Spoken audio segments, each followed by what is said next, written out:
निराकार साकार, जिनकी पदनत ज्योति से आलोकित संसार। परम पुरुष पूर्ण धनी श्री आनंद घन सुख रूप, सर्वारंभ में पूजी श्री पावन चरण अनूप। सर्वारंभ में पूजी श्री सतगुरु चरण अनूप। भारती दान मोहि दीजिए गुरुदेवन के देव, और नहीं कुछ चाहिए इस दिन तुमरी से, और नहीं कुछ चाहिए इस दिन तुमरी से। बोलो जयकारा बोल श्री गुरु महाराज की जय, बोल साचे दरबार की जय, बोलो श्री परमहंस दयाल जी महाराज की, बोल श्री नंदी निवासी भगवान की, बोल श्री स्वामी जी महाराज की जय।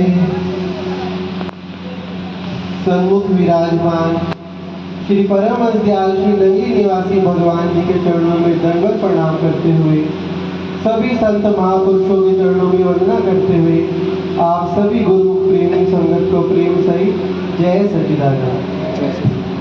आज बहुत ही सौभाग्य की बात है कि हमें यहाँ पर आने का अवसर प्राप्त हुआ।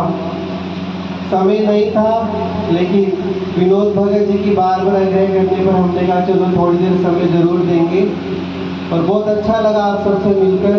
और हमारा पहली बार यहाँ आना हुआ है, पता चला कि हर साल यह समागम होता है संतों का, तो बड़ी खुशी की बात होती है जब संतों का समागम होता है। वैसे हमने दूर से नहीं, पास के ही अहमदाबाद सेक्टर 18 सुना है सबने, वहीं पर हमारा आश्रम है।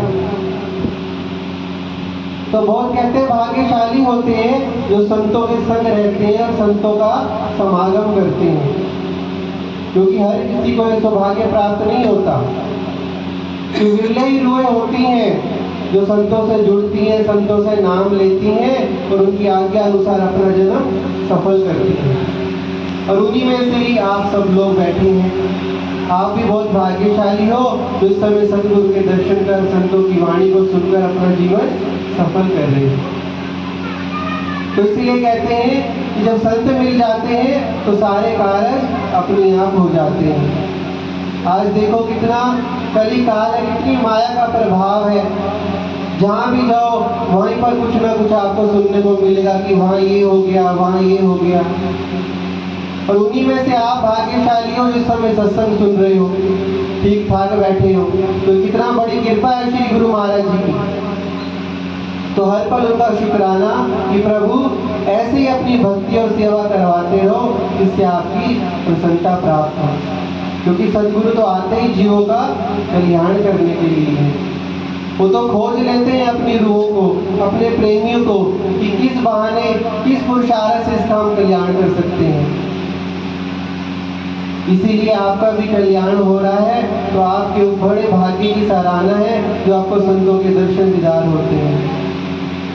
एक बार कहते हैं श्री नगली निवासी भगवान पुराने समय की बात है, जब चगोड़ी संत आश्रम में विराजमान हुआ करते थे, तो उनका जन्मदिन मनाया जा रहा था। तो अब जन्मदिन होता है तो कोई ना कोई भेंट उपहार दी जाती है ना सब संतों को, किसी का भी होता है तो हम लेकर जाते हैं। आजकल तो सब ऑनलाइन आ जाता है, पहले ही पूछ लेते हैं आपको क्या चाहिए। लेकिन पुराने समय में तो जो जिसके पास होता था वही उपहार दिया करते थे, क्योंकि किसान होते थे, पुरानी खेती होती थी। अब जैसे ही श्री गुरु महाराज जी का पता चला कि आज दर्शन खुलने हैं और उनका जन्मदिन मनाना जाना है, तो सब संगत मिलकर उनके श्री दर्शनों के लिए जाने लगे। अब जाते हैं तो रास्ते में एक किसान हल जोत रहा होता है बैल के साथ। जब उसको पता चलता है कि सारे श्री गुरु महाराज जी के दर्शनों के लिए जा रहे हैं, तो उसको कहते हैं भी तू भी चल और दर्शन करके आ श्री गुरु महाराज जी के। तो कहता है सारा गांव जा रहा है, आज क्या उत्सव है कोई वहाँ पर। उसने कहा हाँ, आज श्री गुरु महाराज जी का जन्म उत्सव है, अवतार दिवस है और हम उनके दर्शनों के लिए जा रहे हैं। और वो देखता है सबके हाथ में कोई फल लेके जा रहा है, कोई मिठाई लेके जा रहा है, जिसके पास जो वस्तु थी लेके जा रहा है। वो कहता है मैं तो यहाँ खेत में बैठा हूँ, मेरे पास तो कोई उपहार ही नहीं श्री गुरु महाराज जी के लिए, तो मैं क्या लेकर जाऊँ? आप सब लोग तो घर से तैयारी करके आए हो और खाली हाथ जाना नहीं चाहिए। श्री गुरु महिमा पढ़ते हो ना, और कुछ नहीं बनावे पत्र पुष्प फल भेंट चढ़ावे। कुछ नहीं है तो पुष्प भी सदगुरु खुश होकर ले लेते हैं, अगर श्रद्धा है उसके अंदर तो।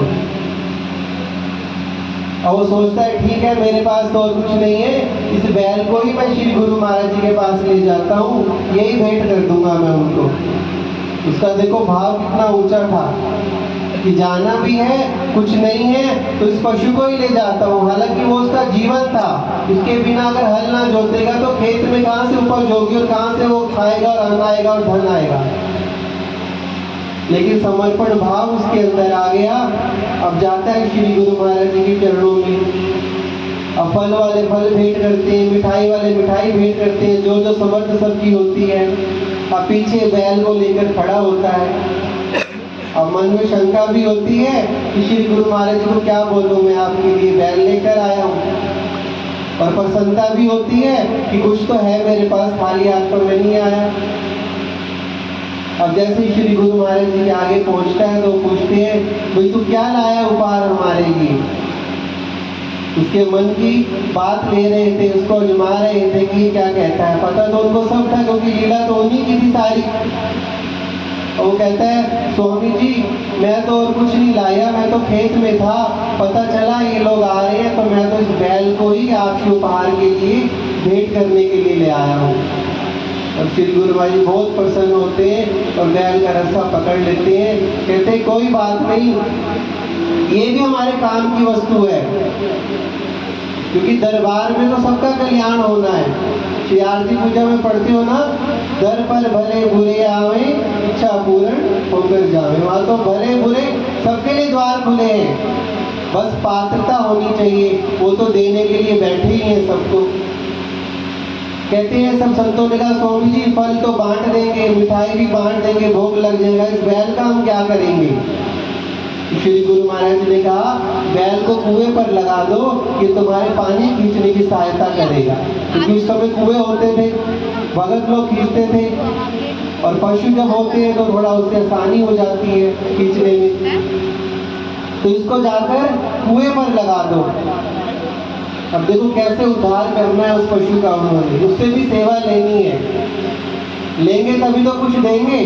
लेकिन हम जीव क्या सोचते हैं, बस हमें मिल जाए। श्री गुरु महाराज जी हमारी सुनते नहीं है, हम तो इतनी देर भजन करते हैं, इतनी सेवा करते हैं, फिर भी कुछ नहीं हो रहा।